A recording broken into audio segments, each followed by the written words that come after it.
regardless of the kind of cell phone that you may be carrying with you at any given point, there's a very good chance that the chip inside, helping to keep this thing operational, it was made by a company called Qualcomm. Well, according to a new class action suit, Qualcomm may have inflated the price of their modem chipsets, and therefore you may have paid too much for your cell phone.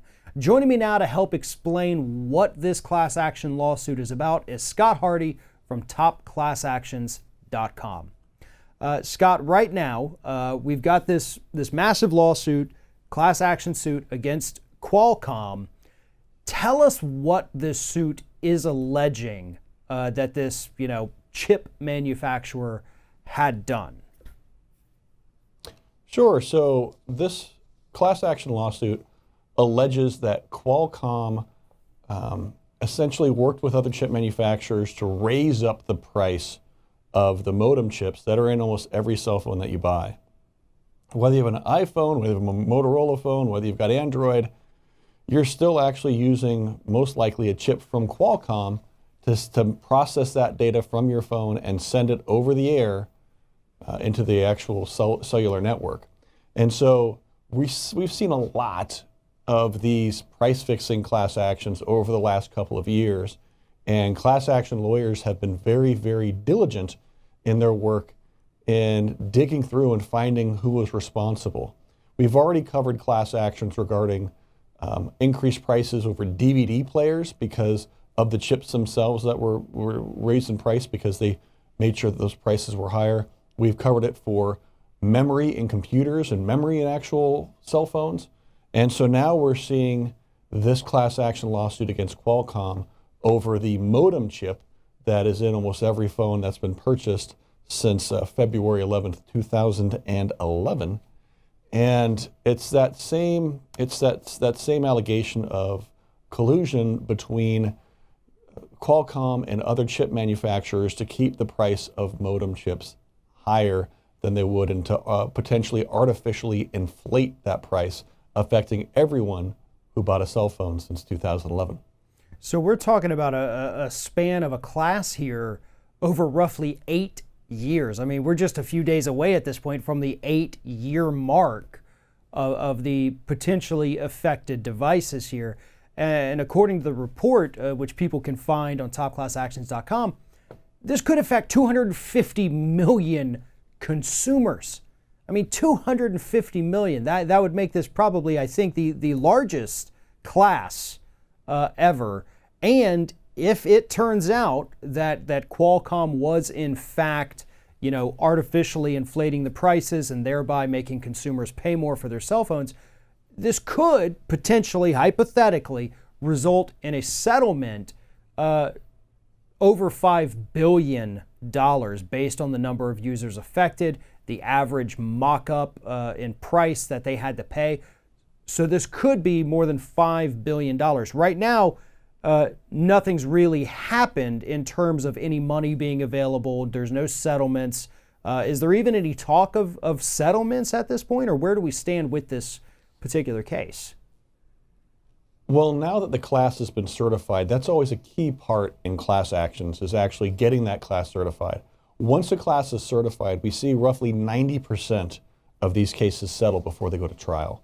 So it was a big shock to Qualcomm when this thing when this case was certified, because they said, whoa, exactly what you mentioned, Farron.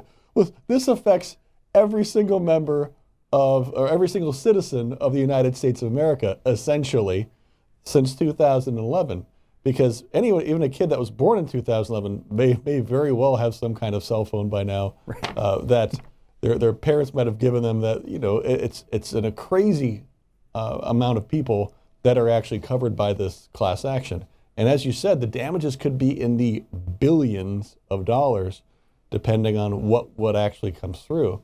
So I'm willing to bet that settlement negotiations are currently in process, but I know that Qualcomm is, as they should be, right? They want to make sure that they're going to defend every penny they've got, is they are fighting the certification in court. We're going to see this continue along over the course of the next number of months and quite possibly years as Qualcomm fights it and tries to decertify the class action and get that certification thrown out.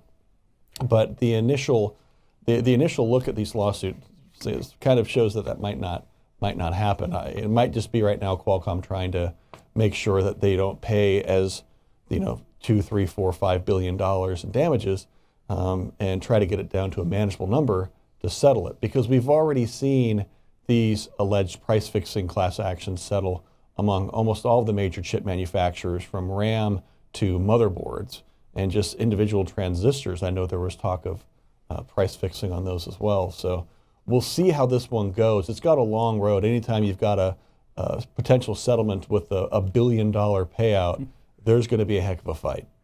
Well, and at least with this particular issue, buying a new cell phone, that's something that people do have records of. You and I have talked about a lot of things. Typically, people buy at the grocery store. They don't keep the receipts, so it's more difficult for them to prove that they bought it and were affected by it. Cell phones, on the other hand, when you buy one of those, it typically shows up on your bill. It shows up in your account. You can look through your history and see what devices you had and when you got them. This is very easy for consumers to have the necessary documentation should this reach a settlement and they need to come in and go to the website and apply for this or whatever it is. So this one, should it go to settlement or should it even end in a verdict, should be pretty easy for consumers to be able to show, yes, I bought it, I had this, I was affected by it, I do qualify, correct? Right. Yes, exactly. And that brings up a very good point, as what we'd want to advise everybody out there, every American citizen who's bought a cell phone since February 2011, make sure that your address is correct with your cell phone provider. If you've moved a lot, it's going to be how you will most likely be notified of this settlement if it actually happens, and when it happens, is that every cell carrier that you purchase a cell phone from since 2011 will be trying to reach out to you, or actually the settlement administrator in this case will be contacting them saying, where do those people live? And they'll be sending you a little postcard in the mail saying, hey, you're impacted by the Qualcomm alleged price fixing class action settlement, even though there's no settlement yet. Go to this website to submit your claim now. And of course, we'll have a whole lot of coverage on it as this progresses, because every single one of our adult viewers will most likely qualify. Absolutely. If you need more information on this particular issue, follow the link in the description of this video. We'll take you to the page on topclassactions.com talking about this Qualcomm class action. And while you're there, do make sure that you sign up for the Top Class Actions newsletter, full of information that is absolutely vital to American consumers. Scott Hardy with topclassactions.com. Thank you very much for talking with us today. I appreciate your time, Farron.